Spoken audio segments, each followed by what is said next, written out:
आप लोग पूरा ढंड पखंड कर देती हैं, सब भगवान का तस्वीर लगवाती हैं, सब भगवान का पास भोग लगवाती हैं, कलसा रखती हैं, चौका पूरती हैं, नारियल रखती हैं, दुनिया का सामान जुटवाती हैं, कपड़ा मांगती हैं कि हमको कपड़ा चाहिए, जौआ है तब कहाँ से बेचारा गरीब करेगा।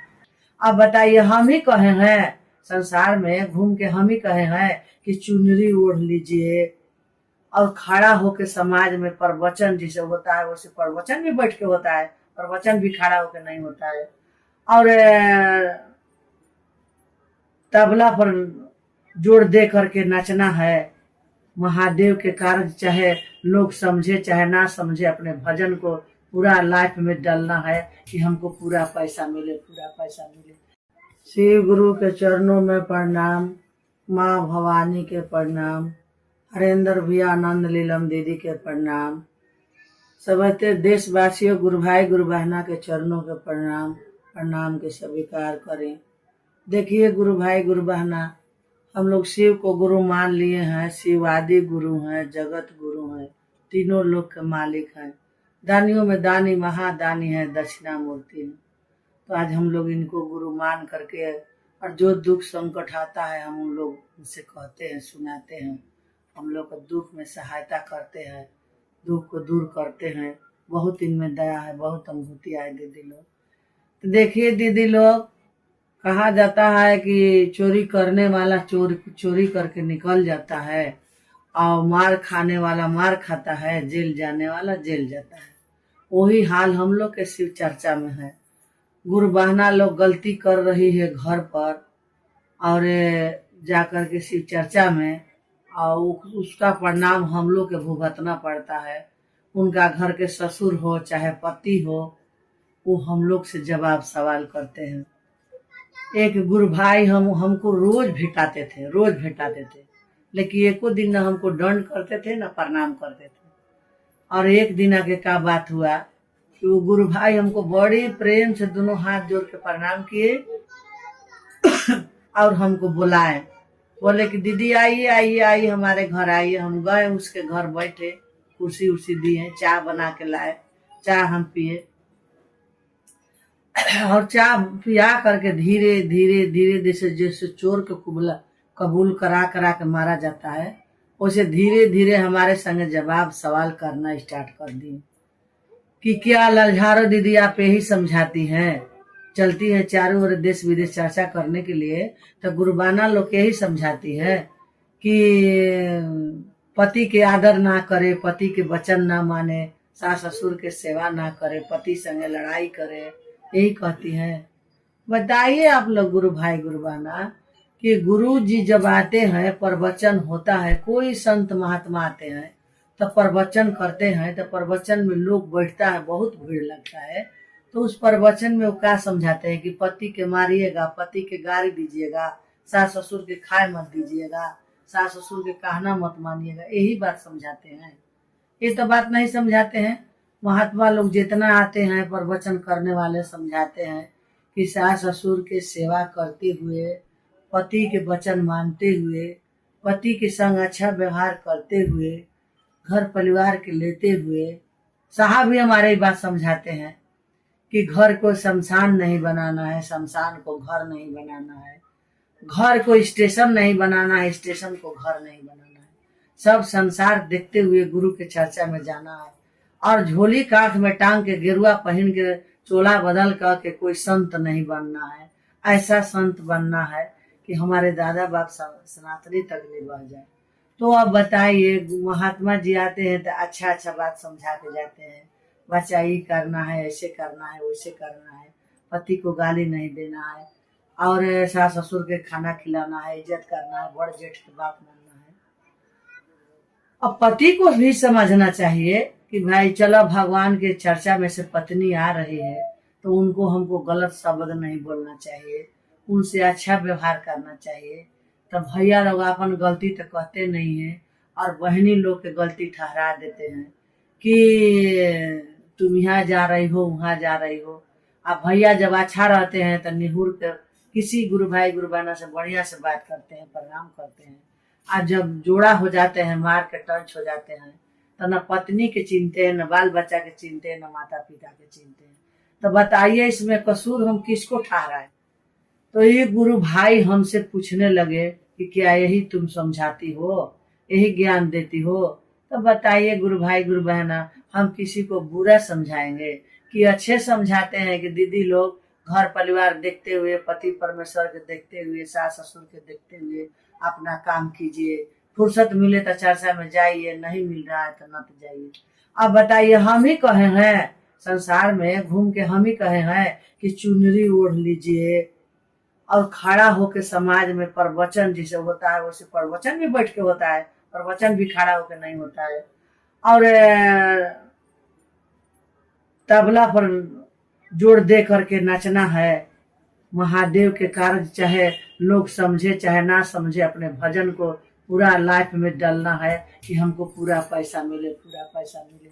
चुंदरी किस में ओढ़ा जाता है मालूम है? चुंदरी माँ भगवती के भजन में ओढ़ा जाता है। महादेव के चर्चा में चुंदरी ओढ़ के और नाच नाच के भजन नहीं गाना है। तो दीदी लोग, आप लोग गलती कर रही हैं और हम लोग के सिर बीत रहा है। हम लोग कहीं जा रहे थे चर्चा करने के लिए, भाई लोग देख के पूछे कि तुम लोग कहाँ जा रही हो। हम लोग बोले कि शिव गुरु के चर्चा में जा। ओ जो खड़ा होकर लाल लाल चुंदरी ओढ़ ओढ़ के दुल्हन बन के नाचती है वही जा रही हो तुम लोग। बताइए दीदी लोग, बताइए बहन लोग कि आप लोग गलती कर रही हैं और हम लोग उसका परिणाम भोग रहे हैं।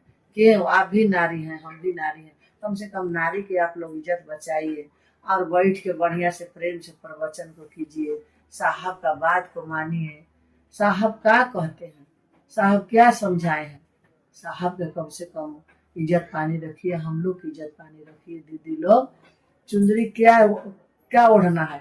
गुरु के चर्चा में संत तो संत, हम लोग का भेष थोड़े बदलना है। संत जैसा बैठ के, शिव शिष्या जैसा बैठ के हम लोग इस चर्चा करना है और भजन गाना है, लोगों को समझाना है। बताइए संसार में अगर 8 आना बिगड़ जाएगा, 8 आना जौन व्यवहार करेगा। एक बार की बात है, नीलम दीदी कह रही थी, उनको चर्चा में सुने हम लोग कि नीलम दीदी बोली कि साहब करिया करिया पगड़ी टोपी लगाते थे, और जब साहब किसी ठन चर्चा में गए तो देख रहे हैं का कि जितना गुरु भाई आ रहे हैं, जितना गुरु भाई गाड़ी से बोलोरो से आ रहे हैं, कुल करिया करिया रुमाल, करिया करिया टोपी बांध के आ रहे हैं। तो साहब का वही का नाम था कि इसमें हरेंद्र चिन्हाएगा कैसे, कौन हरेंद्रानंद है? सब कोई तो करिए में रंगा गया है, सब कोई करिए टोपी पहना है। तो जौन हरेंद्र साहब के पास जौन क्षमता था, जौन उनके अंदर जौन ज्ञान था, उनके दिमाग में सरस्वती लक्ष्मी के वास था। क्या टोपिया बांधने से हमको साहब जैसा ज्ञान हो जाएगा? क्या हमको दिमाग में लक्ष्मी सरस्वती वास करेगी? क्या उतना क्षमता हमारे पास है कि महादेव से सामने बैठ के बतिया सकते हैं? तो दीदी लोग, वो बात आप लोग मत कीजिए कि हम चुंदरी ओढ़ ओढ़ के नाचेंगे तो हम शिव शिष्या बहन कहाएंगे, न तो नहीं कहाएंगे। चुंदरी ओढ़े वाला सिस्टम हटा दीजिए। मान के चलिए बहन, हमारे पास पैसा है, किसी गुरु भाई गुरु बहना के पैसा है, किसी गुरु बहना के पास पैसा नहीं है, तो वो तो देख देख के कूकेगी ना, वो कहाँ से चुंदरी मंगाएगी? बताइए, विचार कीजिए, 10 को गुरु बहन आए हैं तो 10 को चुनरी किनना है, तो 10 को चुनरी कहाँ से पाएंगे? एगो हमको गुरु बहना दरभंगा में बुलाई थी चर्चा करने के लिए, वो भी 7 गो चुंदरी कीन के ले आई थी और कह रही थी कि दीदी हम 7 गो चुंदरी किने हैं आप लोग के चर्चा करने के लिए। हम बोले दीदी हम लोग चुंदरी ओढ़ के चर्चा नहीं करते हैं, जैसे साहब सादा सभ्यता में रहते थे वैसे हम लोग सादा भाव में रहते हैं। हम लोग के चोला नहीं रंगाना है, हम लोग के दाढ़ी बढ़ा करके वन बकरा नहीं बनना है, कि हम लोग के यहाँ से यहाँ तक टीका मार के नहीं चलना है कि हम लोग शिव शिष्य हैं। शिव शिष्य संत का मतलब संत जैसा रहना है, कोई पहचान ना पाए ये रास्ता से साधु गुजर रहा है, ये कोई ना पहचान पाए ये रास्ता से संत गुजर रहा है, ये समझ में आए कि ये रास्ता से शिव शिष्य जा रही है, बड़ी इंसानियत से और बड़ी स्वभाव के विचार अच्छा से और सादा सविष्टा में जा रही है। तो भेष बदलने से हम लोग का दुनिया जान जाएगा कि नहीं शिव शिष्य है। ऐसा मत कीजिए। एक बार का बात था कि साहब चर्चा में बोल रहे थे कि एक भीख मांगा था, भीख मांग रहा था और ये चर्चा हो रहा था बड़ी भारी, उस चर्चा में हम गए थे और वो में बड़का तस्वीर गुरु भाई लगाए थे महादेव के, और 1.25 मन बर्फी के भोग लगाए थे। वो भीख मांगा डायरेक्ट जाके बोल रहा है किसी से कि भैया ये फोटो तस्वीर कितना का है। साहब सुन रहे हैं, और कटोरा हाथ में लिया है, तस्वीर कितना का है। वो बोला भैया तुम क्या करोगे पूछ के, तो हमको भी चर्चा कराना है, हमको मन में लालसा है कि इतने बड़ा तस्वीर हम लगाते। विचार कीजिए दीदी लोग, आज तो गुरु भाई भीख मांग रहा है, उसको मन में जिज्ञासा है। देखिए अगर छोटा रहता तो छोटे की न बात करता, और बड़ा दिख रहा तो उसको लग रहा है कि बड़े बड़े जब तस्वीर लगाएंगे तभी न महादेव हमारे चर्चा में विराजमान होंगे, तभी हमारा पास साहब आएंगे। पूछा फिर कि बर्फी कितना का है भैया जो भगवान का भोग लगा है, तो तक कितना आदमी मजाक उड़ाया, लेकिन कोई बोला कि 1.25 मन का है, ये बर्फी का भोग लगा है। तो हम भी सोचते हैं कि हम भी इतने भीख मांग के जुगाड़ कर लेंगे तो हम भी चर्चा गुरु के कराएंगे। साहब तो बात सुन लिए। अब पुल था, हाईवे पुल के नीचे वो बेचारा भीख मांगा बैठ के अपना कुछ खा रहा था।